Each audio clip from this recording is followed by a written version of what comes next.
Started off with Seek, which is Daph's girls crew, and Pat would come in from time to time to coach us, to teach us sets, but it was mainly Daph. Yeah. Because at the time he was with Legacy. Yeah. And then as the years went on, he started to take Seek on more and more. And then he started doing his own classes and really wanted to start coaching boys. He really wanted to put a strong group of young, fresh males onto the scene. Yeah. And that's where he came up with Blueprint, which we call our brother crew. And then from Blueprint and Seek, we decided that together that we wanted to do collaboration in 2011. And then but for collab, we needed to have a minimum of how many dances was it? 11. Okay. Yeah, like it was a big number. And with Seek and Blueprint combined, we were still short of a couple of dancers, so we did auditions, and that's where the R.E.A.L came from. Okay. Yeah. And so that's an interesting question. That's kind of been a quality that we look for in the people that we bring into the crew, kind of thing. So everyone, we don't. Yeah. Oh, it's hard to explain it. It's like everyone can dance, but it's more the people with the right mindset in dance and being in dance for the right reasons and just having a good heart.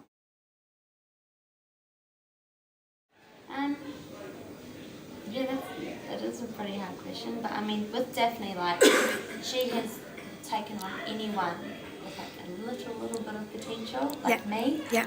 I started Seek 3-4 years ago, and I was just like a little hoodlum, crumping and stuff, and she invited me to the audition, and to be honest, I didn't do good at all in the audition. You felt like you didn't do good. Yeah, like I was just, you know, at the beginner's point where I'm just like, oh my god, it was like, why am I even trying? Mm-hmm. And she took me aside and she just said, I see potential in you, and she's just, I really want you in the crew. And from then I was just like, oh, this girl's amazing. And to be honest, I think Daphne and Pat have changed like a lot of our lives, just in like putting us in good places. Like Daphne's Christian, and she's just such an amazing person, and she just really likes to help people, and she loves watching people grow, not only in dance but in their lives. Yeah, we were both really young when we started. Like, I was 16 when I started, and you were 16 when you started with us. So I mean, when I first started, I saw Daph like an older sister, an auntie almost. Yeah. You know, because I was so naive about life and dance in general, right?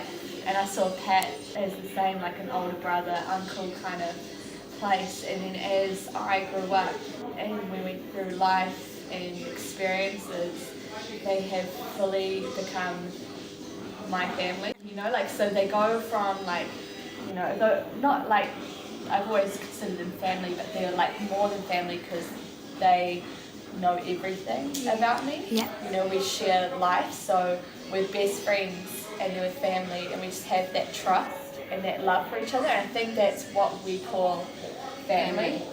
Yeah. Is the love and the trust. I think we're very lucky to have Pat. Oh yeah. He should definitely be in America, but he just stays every year. We're just like, is he going to go this year, or is he going to, you know? I've learned from a lot of different people over my dance life / career, whatever you want to call it.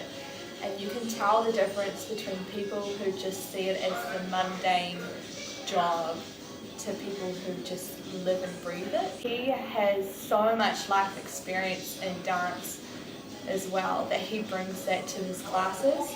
He usually has a story behind every single move and a feeling that he felt when creating that set, and he explains that to you while he's dancing, and you can just see the way he moves reflects the artist's voice, the artist's story in the song, and the beat No, like It's crazy. it's just insane. It's not just a dance session. It's almost like a life coaching session, and for most of us, it's a it's a release as well. It's our form of expressing how we feel in a way that we can't do verbally. That's dependent on how willing you are to share it. Okay. Yeah. You know, like if you have a feeling inside, you can dance by yourself and you can express that, but therefore it's only with yourself and no one else sees it. When you're willing to share your experiences with people, that is when you're able to dance it for people. And then it's another level to break it down and teach someone else the exact thing. Yeah. You know, so it really depends on your willingness to share. I think, A little bit of that. yeah, because I started with ballet and stuff when I was about 4. I was playing ballet classes at 4. I started American jazz syllabus when I was 6. I found hip hop at 14. Didn't start falling in love with it necessarily until I always loved performing, but I didn't fall in love with the hip hop style until I was probably to be honest, at about 17, 18. After about a year of dancing with Pat and Daff, it's right there that I found my home and my way to really release everything that I was going through, and yeah, I felt at home. Some people, their body naturally are able to do contemporary. You know, some people are naturally able to crumb. Like Pat, for example, he started off with crumb, and that's very influential in a sense. Whereas if you see me dance, my influence in hip hop is very much contemporary, because that's the other way I could have gone with my dance life. So it was, first of all, it was contemporary and lyrical I loved, but I fell in love with hip hop when I was able to conjoin the two. Did ballet, jazz, tap, ballroom, salsa. I tried everything. My mum just said, "Do you want to do sports or dance or music?" Yep. I was like, "Dance." So I tried everything. I was like, "I like it, but I don't love it," you know? Yep. Yeah. So I started when I was about 6.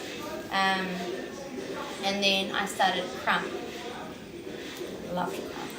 Crump for a good like year and a half. I was titled Wellington's best female crumper for a bit. Lady Lunatic. Yeah, I remember. And then Pat met me at a battle. So I was battling, and he was just like, "You have to meet Daphne, like, you know, like Cool. she'll love you. You got to do this audition, and blah blah." And I was just like, Where was "Okay." that battle? The battle was outside TSB Arena, Oh, nice. underneath underneath the little things there. That was our spot. And then I fell in love with hip hop. I'd say when I got back from overseas, I had a gap year for about 6-7 months. I went to Israel, had a break from dancing for a bit. Yeah. I wasn't improving for my first 2 years.